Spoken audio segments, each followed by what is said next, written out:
Iran ಮೇಲೆ America ಮತ್ತು Israel ಜಂಟಿಯಾಗಿ ಯುದ್ಧವನ್ನು ಮಾಡ್ತಾಯಿದೆ. ಅದಕ್ಕೆ ಪ್ರತೀಕಾರವನ್ನು ತೀರಿಸಿಕೊಳ್ಳುವ ಯತ್ನದಲ್ಲಿ ಇರಾನ್ ಕೂಡ ಇದೆ. ಇರಾನ್ ಮಧ್ಯಪ್ರಾಚ್ಯದಲ್ಲಿ ಇರುವಂತಹ ಇತರೆ ಮುಸ್ಲಿಂ ರಾಷ್ಟ್ರಗಳ ಮೇಲೂ ಕೂಡ ಕ್ಷಿಪಣಿಗಳನ್ನು ಹಾರಿಸ್ತಾ ಇದೆ. ಈ ರೀತಿ ಮುಸ್ಲಿಂ ರಾಷ್ಟ್ರಗಳ ಮೇಲೇ ಏಕೆ ಕ್ಷಿಪಣಿಗಳನ್ನು ಹಾರಿಸ್ತಾ ಇದೆ ಅನ್ನುವಂತಹ ಪ್ರಶ್ನೆಗಳು ಎದುರಾಗುತ್ತಾ ಇರುವಂತಹ ಜೊತೆಯಲ್ಲೇ ಬೇರೆ ಬೇರೆ ದೇಶಗಳಲ್ಲಿ ಇರುವಂತಹ ಬೇರೆ ಮುಸ್ಲಿಮರು ಇರಾನ್ನಂಥ ಮುಸ್ಲಿಂ ರಾಷ್ಟ್ರದ ಪರವಾಗಿ ಏಕೆ ನಿಲ್ತಾ ಇಲ್ಲ ಅನ್ನುವ ಪ್ರಶ್ನೆ ಕೂಡ ಎದುರಾಗ್ತದೆ. ಈ ರೀತಿಯ ಪ್ರಶ್ನೆಗೆ ಸಿಗುವ ಉತ್ತರ ಏನು ಅಂತಂದರೆ, ಶಿಯಾ ಮತ್ತು ಸುನ್ನಿ ಅನ್ನುವಂತಹ ಮುಸ್ಲಿಂ ಪಂಗಡಗಳು ಇಸ್ಲಾಂ ಧರ್ಮದಲ್ಲಿಯೇ ಇರುವಂಥದ್ದು. ಇಸ್ಲಾಂ ಧರ್ಮದಲ್ಲಿ ಶಿಯಾ ಮತ್ತು ಸುನ್ನಿ ಅನ್ನುವಂತಹ ಎರಡು ಪ್ರತ್ಯೇಕ ಗುಂಪು ಏಕಾಯಿತು ಅನ್ನುವುದನ್ನು ನೋಡೋದಾದರೆ, ಕ್ರಿಸ್ತಪೂರ್ವ 632ರಲ್ಲಿ ಪ್ರವಾದಿ ಮುಹಮ್ಮದ್ ಪೈಗಂಬರ್ ಅವರು ಸಾವಿಗೀಡಾಗ್ತಾರೆ. ಅವರ ಉತ್ತರಾಧಿಕಾರಿ ಯಾರಾಗಬೇಕು ಅನ್ನುವ ಪ್ರಶ್ನೆ ಎದ್ದು ಕೂರ್ತದೆ. ಉತ್ತರಾಧಿಕಾರಿಯನ್ನು ಸಕೀಫ ರೀತಿಯಲ್ಲೇ ಆಯ್ಕೆ ಆಗಬೇಕು. ಅಂದರೆ ಒಂದು ಕೌನ್ಸಿಲ್ ಅಥವಾ ಒಂದು ಮಂಡಳಿಯಿಂದ ಒಬ್ಬ ವ್ಯಕ್ತಿಯನ್ನು ಚುನಾಯಿತ ಮಾಡಬೇಕು, ಆತನೇ ಖಲೀಫಾ ಆಗಿರಬೇಕು ಅನ್ನುವಂತಹ ಒಂದು ವಾದವನ್ನು ಮುಂದೊಡುತ್ತೆ ಆ ಗುಂಪೆ ಸುನ್ನಿ. ಆದರೆ ಇದಕ್ಕೆ ವಿರುದ್ಧವಾಗಿ ಇನ್ನೊಂದು ವಾದವನ್ನು ಮಂಡಿಸುತ್ತೆ, ಅದು ಶಿಯಾದವರ ಮುಖ್ಯ ವಾದ ಏನಾಗಿರ್ತದೆ ಅಂತಂದರೆ, ಪ್ರವಾದಿ ಮೊಹಮ್ಮದ್ ಪೈಗಂಬರ್ ಅವರ ಅತಿ ಹತ್ತಿರದ ರಕ್ತ ಸಂಬಂಧಿ ಆಲಿ ಇಬ್ನ್ ಅಬಿ ತಾಲಿಬ್ ಅವರನ್ನೇ ಪ್ರವಾದಿಯವರ ಉತ್ತರಾಧಿಕಾರಿಯಾಗಿ ನೇಮಕ ಮಾಡಬೇಕು ಅನ್ನುವಂತಹ ವಾದವನ್ನು ಮಾಡಿದಂತಹ ಗುಂಪು ಶಿಯಾ ಆಗುತ್ತೆ. ಹೀಗೆ ಪ್ರವಾದಿಯವರ ಉತ್ತರಾಧಿಕಾರಿ ಯಾರಾಗಬೇಕು ಅನ್ನುವುದರಲ್ಲಿ ಎರಡು ಗುಂಪುಗಳು ಆಗಿದ್ದರಿಂದ ಇಸ್ಲಾಂನಲ್ಲಿ ಶಿಯಾ ಮತ್ತು ಸುನ್ನಿ ಅನ್ನುವ ಎರಡು ವರ್ಗಗಳು ಉಂಟಾಗ್ತದೆ. ಶಿಯಾ ಮತ್ತು ಸುನ್ನಿ ಬೇರೆ ಬೇರೆಯಾದರೂ ಕೂಡ ಇವು ಏಕದೇವತೆಯನ್ನೇ ಪೂಜೆ ಮಾಡ್ತವೆ, ಮೂರ್ತಿ ಆರಾಧನೆಯನ್ನು ಮಾಡೋದಿಲ್ಲ. ಈ ಎರಡು ಗುಂಪುಗಳಿಗೂ ಕುರಾನ್ ಪವಿತ್ರ ಗ್ರಂಥವೇ ಆಗಿದೆ. ಸುನ್ನಿಯವರು ಖಲೀಫಾನನ್ನು ಸಮುದಾಯದಿಂದಲೇ ಆಯ್ಕೆ ಮಾಡಬೇಕು ಅನ್ನುವ ವಾದವನ್ನು ಮುಂದಿಟ್ಟರೆ, ಶಿಯಾದವರು ಇಮಾಮನ್ನು ಪೈಗಂಬರರ ಕುಟುಂಬದಿಂದಲೇ ಆಯ್ಕೆ ಮಾಡಬೇಕು ಅನ್ನುವಂತಹ ವಾದವನ್ನು ಮುಂದಿಟ್ಟರು ಅಂತ ನಾನು ಈಗಾಗಲೇ ಹೇಳಿದ ಹಾಗೆಯೇ ಕುರಾನ್ ಈ ಎರಡು ಪಂಗಡಗಳಿಗೂ ಪವಿತ್ರ ಗ್ರಂಥವೇ ಆಗಿದ್ದರೂ ಕೂಡ ಹದೀಸ್ ಅಂದರೆ ಅದರಲ್ಲಿ ಇರುವಂತಹ ವ್ಯಾಖ್ಯಾನಗಳ ಬಗ್ಗೆಯೂ ಕೂಡ ಈ ಎರಡು ಗುಂಪುಗಳ ನಡುವೆ ಭಿನ್ನಾಭಿಪ್ರಾಯ ಇದೆ. ಅದೇ ರೀತಿಯಲ್ಲಿ ಸಲಾಹ್ ಅಂದರೆ ಪ್ರಾರ್ಥನೆ ಮಾಡುವಂತಹ ರೀತಿಯಲ್ಲೂ ಕೂಡ ಈ ಎರಡು ಗುಂಪುಗಳ ನಡುವೆ ಒಮ್ಮತ ಇಲ್ಲ. ಅಂದರೆ ಶಿಯಾ ಪಂಗಡದವರು ಕಂಬಳಿಯ ಮೇಲೆ ಹಣೆಯನ್ನು ಇಡುವ ಬದಲಿಗೆ ಮಣ್ಣಿನ ಹಲಗೆ, ಅದಕ್ಕೆ ಮೊಹರ್ ಅಂತ ಕರೀತಾರೆ, ಅಥವಾ ಮಣ್ಣು ಅಂದರೆ ತುರ್ಬ ಮೇಲೆ ತಮ್ಮ ಹಣೆಯನ್ನು ಇಡ್ತಾರೆ. ಆದರೆ ಸುನ್ನಿ ಗುಂಪಿನಲ್ಲಿ ಈ ರೀತಿ ಮಾಡೋದಿಲ್ಲ. ಕಂಬಳಿಯ ಮೇಲೆ ತಮ್ಮ ಹಣೆಯನ್ನು ಇಡ್ತಾರೆ ನಮಾಜ್ ಮಾಡುವ ಸಂದರ್ಭದಲ್ಲಿ. ಮದುವೆಯ ನಿಕಾ ಕುರಿತಂತೆಯೂ ಕೂಡ ಈ ಎರಡು ಗುಂಪಿನ ನಡುವೆಯೂ ಕೂಡ ಬೇರೆ ಬೇರೆ ರೀತಿಯ ಪದ್ಧತಿ ಮತ್ತು ನಂಬಿಕೆಗಳು ಇವೆ.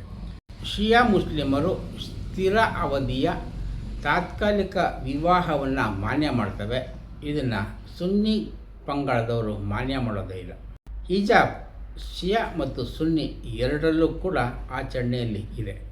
ಶಿಯಾ ಗುಂಪಿನವರು ಮೆಕ್ಕಾ ಜೊತೆಗೆ ಮದೀನಾ ಸಮೀಪದಲ್ಲಿ ಇರುವ ಅಲ್-ಬಾಕಿ ಸ್ಮಶಾನಕ್ಕೂ ಕೂಡ ಯಾತ್ರೆ ಹೋಗ್ತಾರೆ.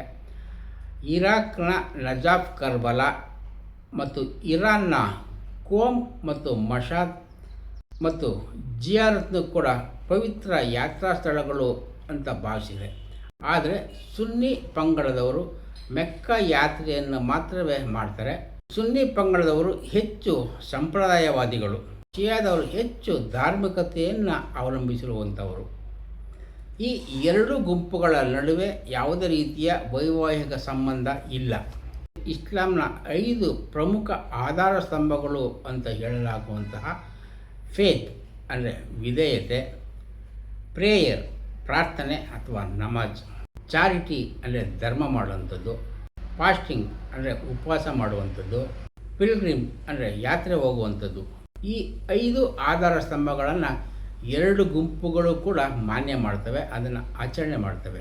1979ರಲ್ಲಿ ಇರಾನ್ ಕ್ರಾಂತಿಯಾಗ್ತದೆ. ಆಗ ಉನ್ನತ ಮಟ್ಟದ ಧಾರ್ಮಿಕ ಮುಖಂಡ ಆ ಶಿಯಾ ಗುಂಪಿನ ಅತ್ಯುನ್ನತ ನಾಯಕ ಅನ್ನುವಂತಹ ಸಂಪ್ರದಾಯ ಮತ್ತೆ ಚಾಲನೆಗೆ ಬರ್ತದೆ. ಇಡೀ ಪ್ರಪಂಚದಾದ್ಯಂತ ಶಿಯಾ ಪಂಗಡದವರ ಜನಸಂಖ್ಯೆ 10% 15% ಮಾತ್ರ ಇದೆ. ಹೀಗಾಗಿ ಶಿಯಾ ಮುಸ್ಲಿಮರ ಸಂಖ್ಯೆಯೇ ಕಡಿಮೆ ಇದೆ, ಸುನ್ನಿ ಮುಸ್ಲಿಮರ ಸಂಖ್ಯೆ ಜಾಸ್ತಿ ಇದೆ. ಅದರಲ್ಲೂ ಮಧ್ಯಪ್ರಾಚ್ಯದ ಅನೇಕ ರಾಷ್ಟ್ರಗಳಲ್ಲಿ ಶಿಯಾ ಮುಸ್ಲಿಮರು ಅಧಿಕವಾಗಿದ್ದಾರೆ. ಭಾರತ ಮತ್ತು ಪಾಕಿಸ್ತಾನದಲ್ಲೂ ಕೂಡ ಅಲ್ಪ ಪ್ರಮಾಣದಲ್ಲಿ ಶಿಯಾ ಮುಸ್ಲಿಮರು ಇದ್ದಾರೆ.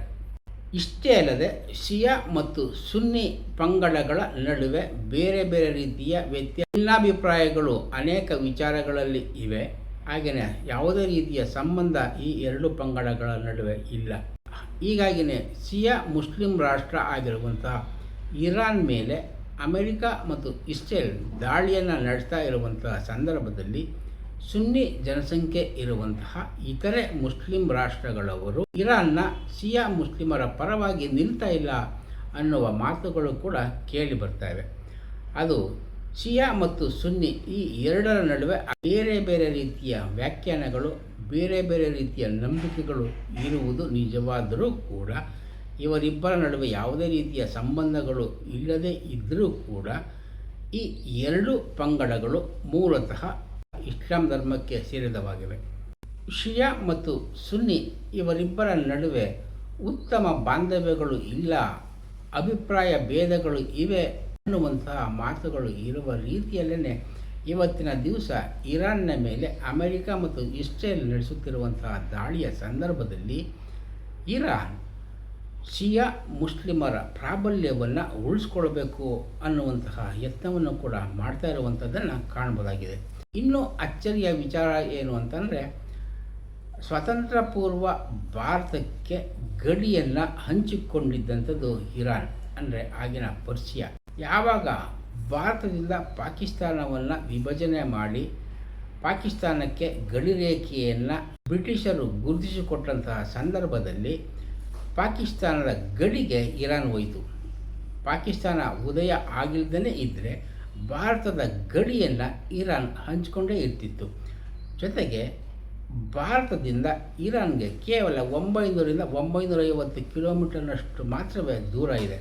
ಹೀಗಾಗಿ ಇರಾನ್ ಯಾವತ್ತೂ ಕೂಡ ಭಾರತದ ನೆರೆಹೊರೆಯ ಗಡಿಯನ್ನು ಹಂಚಿಕೊಂಡಿದ್ದಂಥ ಪ್ರದೇಶವೇ ಆಗಿತ್ತು, ಪಾಕಿಸ್ತಾನ ಉದಯ ಆಗುವುದಕ್ಕೆ ಮುಂಚಿತವಾಗಿ ಅನ್ನುವ ಮಾತನ್ನು ಹೇಳ್ತಾ, ಶಿಯಾ ಮತ್ತು ಸುನ್ನಿ ಮುಸ್ಲಿಮರ ನಡುವೆ ನಾನು ಈಗ ಹೇಳಿದಷ್ಟೇ ವ್ಯತ್ಯಾಸಗಳು ಅಲ್ಲದೆ ಮತ್ತಷ್ಟು ಅನೇಕ ವ್ಯತ್ಯಾಸಗಳು, ಭಿನ್ನಾಭಿಪ್ರಾಯಗಳು ಇವೆ ಅನ್ನುವಂತಹ ಮಾತನ್ನು ಮತ್ತೊಮ್ಮೆ ಹೇಳ್ತಾ ಈ ಸಂಚಿಕೆಯನ್ನು ಮುಗಿಸ್ತೇನೆ. ನಮಸ್ಕಾರ, ಧನ್ಯವಾದ.